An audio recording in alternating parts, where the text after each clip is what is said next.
সম্প্রতি এসআইআর এর চূড়ান্ত তালিকা প্রকাশিত হয়েছে। কমিশন সূত্রে খবর, 60 লক্ষ বিচারাধীনের নামের মধ্যে এখনো পর্যন্ত নিষ্পত্তি হয়েছে প্রায় 6,15,000-এর, বাকি আরও 54 লক্ষ। আর এদিকে এর মধ্যে নির্বাচন ঘোষণা করতে চায় কমিশন। তবে 60 লক্ষ বিচারাধীন নামের নিষ্পত্তি না হওয়া পর্যন্ত ভোট করা যাবে না, এই দাবিতে আগেই সরব হয়েছে বাম, আইএসএফ, কংগ্রেস। এবার প্রশ্ন উঠছে, তাহলে কিভাবে নিষ্পত্তি করা হবে? তবে কমিশন সূত্রে খবর, যাতে নিষ্পত্তির কাজে দ্রুততা আনা যায় সেই জন্য আরও 200 জন বিচারক আসতে চলেছেন আগামী দুদিনের মধ্যে। এবারে প্রশ্ন হচ্ছে, তাহলে কবে ঘোষণা হতে পারে ভোট? কমিশন সূত্রে খবর, আগামী 8 তারিখ বাংলায় আসছে নির্বাচন কমিশনের ফুল বেঞ্চ। 9 তারিখ থেকে শুরু হবে রাজনৈতিক দলগুলির সঙ্গে বৈঠক। তারপর 10 তারিখে বৈঠক করবে নির্বাচন কমিশনের ফুল বেঞ্চ। সেক্ষেত্রে আগামী 15 বা 16 তারিখের মধ্যে ভোট ঘোষণা হতে পারে বলে সূত্রের খবরে। নিয়ে কি বলেছেন সিইও মনোজ আগরওয়াল, শুনবো। এরকম এডুকেশন এরকম জিনিস তো আমার নলেজে নেই, বাট প্রত্যেক ইলেকশনে কিছু ফর্ম 6 থাকে যেটা শেষ দিকে আসে, যেটা থেকে যায়, এত পরিমাণে থাকে না। ফর্ম 6 কিছু আছে, যেমন আপনার 7 দিন টাইম দিতে হবে, সব দিতে হবে। রুল কি আছে, লাস্ট ডে অফ নমিনেশন পর্যন্ত আপনি অ্যাকসেপ্ট করতে পারেন, কিন্তু আজকে যখন ফর্ম 6 দেবে, কালকে লাস্ট ডে অফ নমিনেশন আছে, তো নিশ্চয়ই ওটা নিষ্পত্তি হবে না ইয়ারও থেকে, ওটা থেকে যায়। এরকম থাকে, কিন্তু এডুকেশন তো কোনোদিন আমি আমার নলেজে নেই। স্যার, আপনি জানেন আজকে মুখ্যমন্ত্রী তিনি ধর্নায় বসবেন এবং একই তার দাবি যে নির্বাচন কমিশন 60 লক্ষ মানুষকে বাদ দিয়ে ভোট করা যাবে না, এটাই মূলত দাবি। কি বলবেন স্যার? আমি অ্যাজ এ চিফ মিনিস্টার তিনি কিন্তু বসছেন, নট দেখুন, এটা যেটা আছে আমি কিছু এটা বলতে পারবো না। ইলেকশন কমিশনে এটা ইখতিয়ার মধ্যে আসে। আমি ফাংশন করি স্টেটে under the superintendent direction and control of ECI. Policy decision আমার ইখতিয়ার মধ্যে নেই। এটা পলিসি ডিসিশন এরিয়া আছে। এ নিয়ে আমাদের কালিগ রাহি হালদারের রিপোর্ট দেখাবো।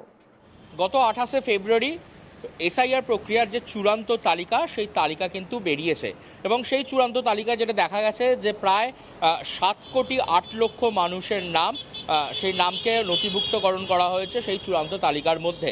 এবং তাতে যেটা দেখা গেল, প্রথম পর্যায়ে যে 52 লক্ষ নাম যেটা প্রাথমিকভাবে বাদ গিয়েছিল, সেটা কিন্তু চূড়ান্ত তালিকা থেকেও বাদ রয়েছে। এবং এরপরেও চূড়ান্ত তালিকার মধ্যে যেটা দেখা গেছে, প্রায় 7 লক্ষর কাছাকাছি নাম যেগুলিকে ডিলিটেড হিসাবে দেখানো হয়েছে।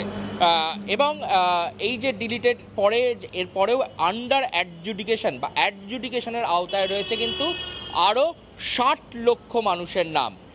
এই 60 লক্ষ নাম নিয়েই কিন্তু শুরু হয়েছে বাংলার রাজ্য রাজনীতির একটা নতুন তরজা, যেখানে নির্বাচন কমিশন তারা যেটা বলছেন যে এই 60 লক্ষ নাম সেটা কিন্তু নিষ্পত্তিকরণের কাজ এখনও চলছে।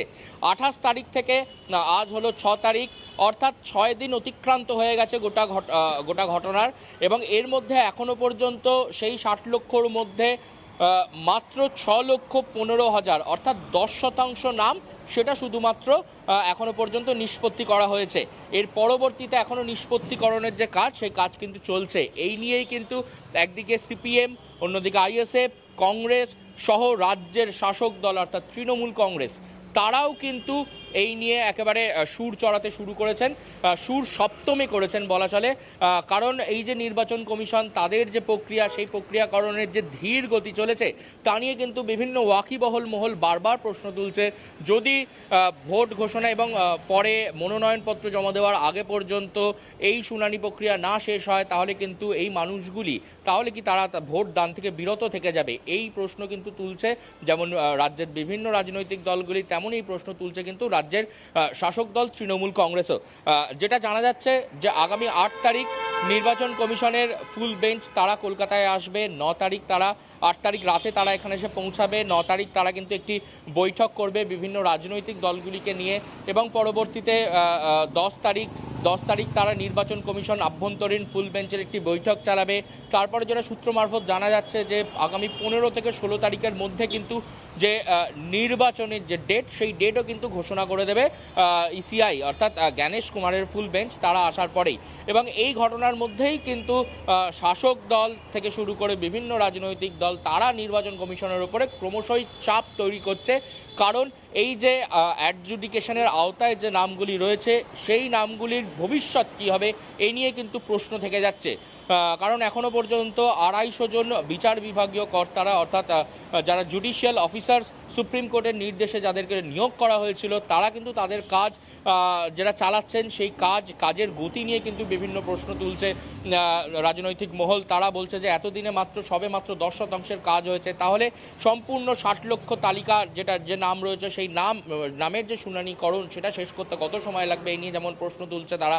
একই সঙ্গে তারা প্রশ্ন তুলছে যে এই যে সেই নামগুলি যদি বাদ পড়ে যায় তাহলে কিন্তু তারা যে নির্বাচন সেই নির্বাচনের সময়সীমা নিয়েও কিন্তু তারা প্রশ্ন তুলছে বারবার। এরই মধ্যে কমিশন সূত্রে যেটা জানা যাচ্ছে আগামী 2 দিনের মধ্যেই বিহার এবং উড়িষ্যা থেকে আরও 200 জন জুডিশিয়াল অফিসার্স তারা এ রাজ্যে আসতে চলেছেন এসআইআর প্রক্রিয়া যে সম্পূর্ণকরণ সেটা করার জন্যে, যাতে নির্বাচন কমিশন সূত্রে খবর যাতে এই এসআইআর প্রক্রিয়া আরেকটু দ্রুত গতিতে এগিয়ে চলে সেই কারণেই আরও 200 জনকে নিয়োগ করার প্রক্রিয়া চলছে। তাহলে কিন্তু যে কাজের গতি তা দ্বিগুণ হয়ে যাবে এমনটা মনে করছে নির্বাচন কমিশন। সিইও মনোজ কুমার আগরওয়াল তিনি আজ সকালেই তিনি জানিয়েছেন যে নির্বাচন সংক্রান্ত বিষয় সেটি তার হাতে নেই, সেটা পুরোটাই হচ্ছে যে ইসিআইয়ের হাতে রয়েছে এবং ইসিআই যেমনভাবে নির্দেশ দেবেন তাকে তেমনভাবে কাজ করতে হবে।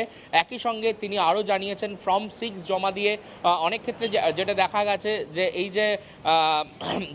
যে 60 লক্ষ নাম তারপরেও যে 7 লক্ষ যেটা ডিলিটেড হিসাবে এসেছিল তার মধ্যে এরকম অনেক ভোটারের নাম পাওয়া যাচ্ছে যারা লেজিট ভোটার, যারা বৈধ ভোটার, তাদের নামগুলি ডিলিট হয়ে গেছে। সেই নামগুলিকে কিন্তু আবারও যে তালিকায় নথিভুক্তকরণের জন্য ফর্ম 6 জমা দেওয়ার কথা কিন্তু বলা হয়েছিল, সেই মাফিক কিন্তু ফর্ম 6 জমা দেওয়ার কাজ চলছে। তবে মনোজ কুমার আগরওয়াল তিনি যেটা বলছেন যে যদি এই ফর্ম 6 জমা দিতে অনেক দেরি হয় তাহলে কিন্তু শুনানির নিষ্পত্তিটা দেরি হবে এবং শুনানির ক্ষেত্রে যেটা দেখা যাবে যে এই যে নামগুলি সে নামগুলি শুনানির পরেতেও অর্থাৎ মনোনয়ন প্রক্রিয়া জমা দেওয়ার আগের দিন ধরুন কেউ ফর্ম 6 জমা দিল, সেক্ষেত্রে তাদের শুনানির নিষ্পত্তি হতে সমস্যা থাকবে।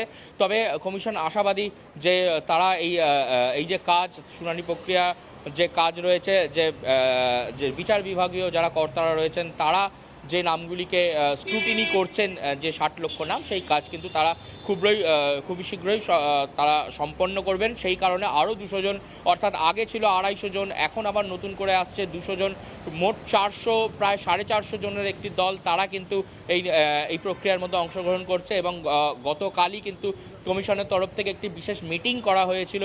যে মিটিংয়ে যে এই প্রক্রিয়া কিভাবে কাজ হবে সেই নিয়ে কিন্তু একাধিক বিষয়ে আলোচনা করা হয়েছে।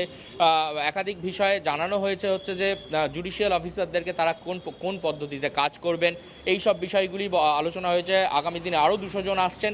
মোট মিলিয়ে কমিশনের আশা রাখছে যে তারা হয়তো নির্দিষ্ট সময়সীমার মধ্যে তাদের যে কাজ সেই কাজ তারা সম্পন্ন করবে।